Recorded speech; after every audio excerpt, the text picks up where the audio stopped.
Welcome to our next listener home theater, and today we have longtime listener Stu with us. How you doing today, Stu? Hi, Ara. It's great to be with you, and thank you and Braden for doing this. Thank you for sharing your home theater.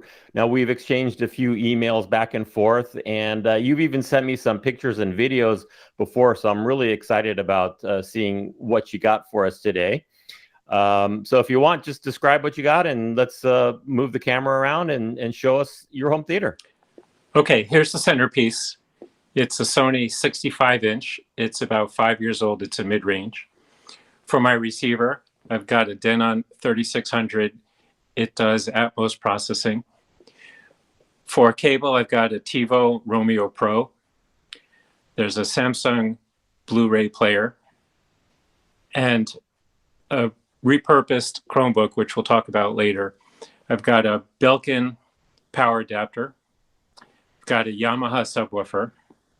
And for my audio, like you and Braden have always said, invest in speakers. So this set of Boston Acoustics has been with me since 1986.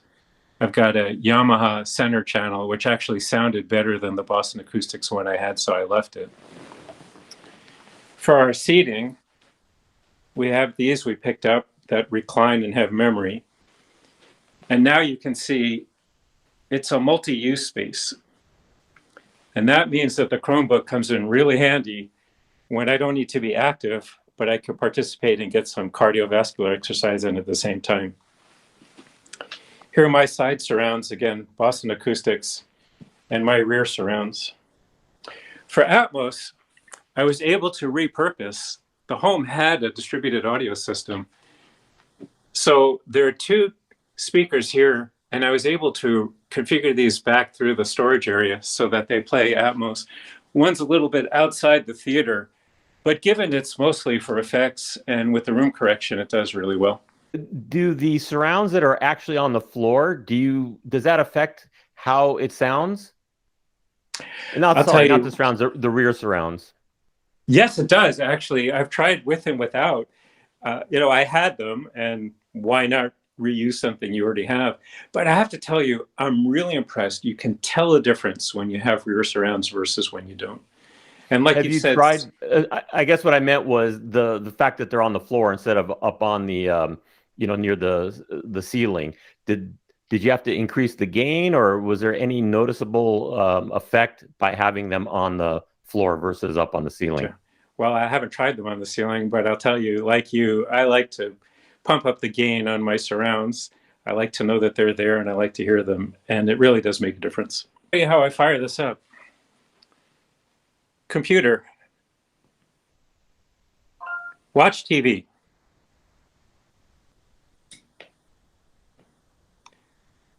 So you've mentioned on occasion having some hesitancy talking to devices. I wanted to show you how terrific it is to have a home theater system set up where I can give that command upstairs, and by the time we come down, it's already fired up and ready for us.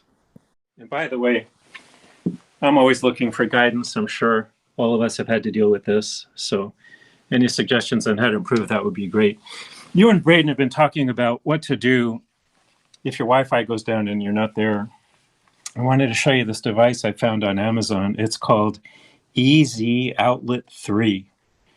What you do is you plug your router in by Ethernet cable, and it pings the router. And if it finds it doesn't have a signal, it turns the power outlet off and on that the router's plugged into. It's fantastic. I've tried it. It works great. And it really addresses that issue if the Wi-Fi goes down and you're not there. How much does it cost? $70. That's probably $70 well spent. And the thing, it's all automatic, right? You don't have to check your Wi-Fi. It'll just do it on its own. That's exactly right. I might have to check that out. All right, we'll put a link to that in the notes for this video, and if you're interested in it, you can go check it out.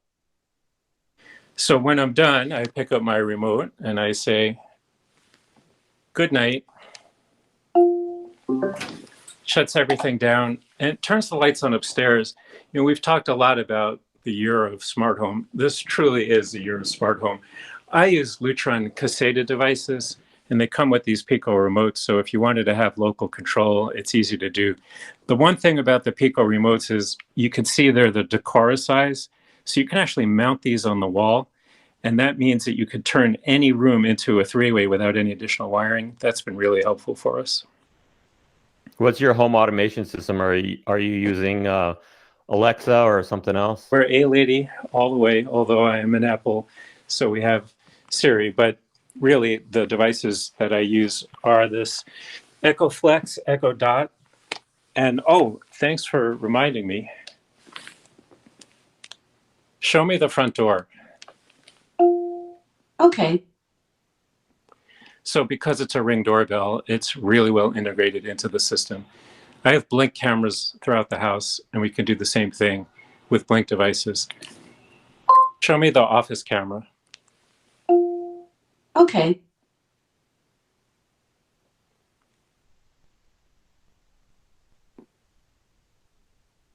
There you go. Oh, really nice. Can you put up all your cameras in some sort of grid by any chance? I haven't tried that. Thanks for giving me my next challenge. Now, I think you mentioned earlier that you've got either an exercise room or a cabinet room or something that you have all your equipment or more equipment in, not just the stuff that's underneath your TV there. You're exactly right. Let's walk over there. It's a true home theater enthusiast that needs a universal remote to work their gym.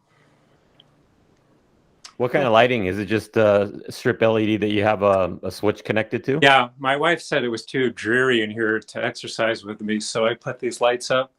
But of course, she doesn't exercise in here. I wanted to show you a few things that I think may be helpful to some of your listeners. Let me start with this. This device is how I get my signal from the Tivo in the home theater into the gym. It puts HDMI over coax, and it works really, really well. You can see it here. Oh, so that's just a regular cable coming in, and then it gets converted over to HDMI to go up to that monitor? I have HDMI coming out of the cable from the Tivo. I also have HDMI from this Chromebook, from my DVD player, and from the Roku. And I feed them into a 5-in-1. This is a 3-in-1 that I previously used. And that feeds HDMI directly to the TV. What I do to get the audio back is the TV has an audio out over optical, and I feed that into this receiver.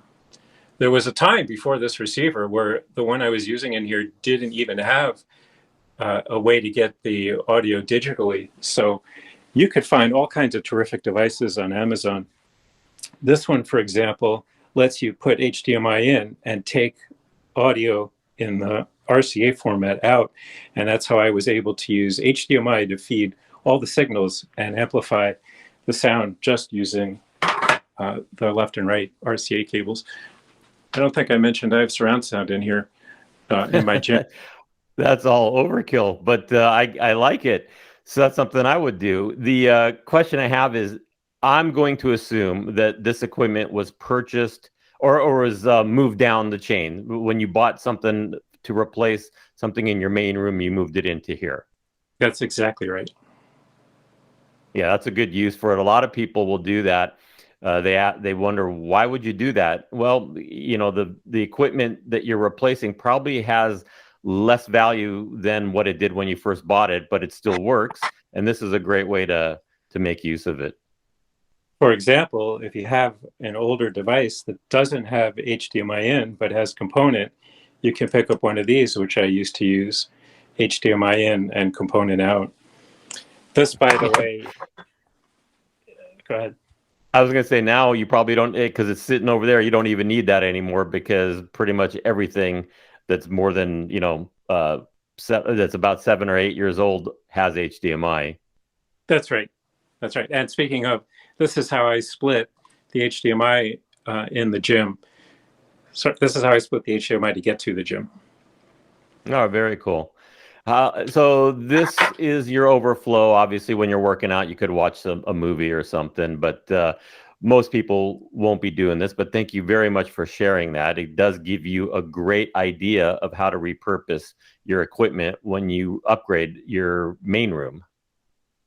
Sure. Can I show you one other area of the home? Sure. Computer, turn on spotlights. I won't play the music so you don't get into copyright infringement. I just wanted you to have a sense. I didn't have speakers in the exterior, and I wanted to give your listeners an idea of how they might be able to set that up. What you can see here is I used the air vent to our furnace, and I ran speaker cable out through the air vent. Once it was outside, it was easy to attach speakers to it. I used a drain snake to be able to get through this. One caution, of course, I would not recommend sending power this way. These are just in-wall rated speaker cables, but it sure was an easy way to get music outside. Right. Okay. So that's your furnace, and so I'm assuming on the side of the house is a place where it vents out to. You just snaked a cable through there, and you've not seen any cracking or anything like that. I guess it's still working. That's what matters. Working great. Working great. And even though I mentioned this distributed audio system that was in the home, I don't use that for those speakers. This is a separate unit. I've mentioned this before. It's a pile receiver. It's like $40. And this is the A-Lady device that's set up for that zone. So when we say we want to play music on that zone, it's amplified by this device and out through those speaker cables. Well, you are totally like me. Anything and everything you will try to update the house and the whole house audio and the home theater. That's really cool. That's the greatest compliment you could pay me, Ara, and I agree with you.